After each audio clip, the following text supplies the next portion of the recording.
Stop wasting time on flights or long commutes without your favorite shows. Here is how to watch Max offline in 3 simple steps. First, check your subscription. You need an ad-free plan.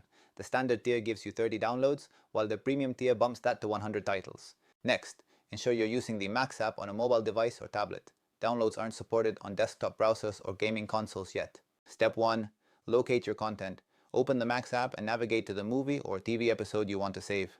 Whether it is a blockbuster movie or the latest HBO original, just tap the title to open the details page. Step 2. Tap the download icon. It is the downward-facing arrow located near the play button. For TV series, scroll down to the episode list. You will need to tap the icon for each individual episode you want to save. Step 3. Optimize your settings. Head to your profile, tap the gear icon and select Download Settings. Here, you can choose your video quality and decide if you want to allow downloads over mobile data. Use Best for the highest resolution.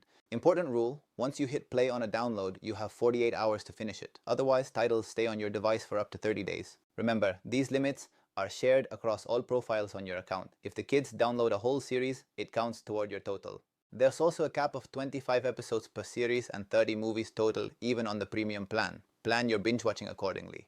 Pro tip, open the app and play the first few seconds of your show while still on Wi-Fi at the gate. This ensures the license is verified before you go offline. If a download expires, don't worry. As long as it is still on Max, you can renew it quickly once you're back online. That is how you master Max offline. For more high-value tech tutorials, subscribe to Sleek Guides. I'm your host, and I'll see you in the next one.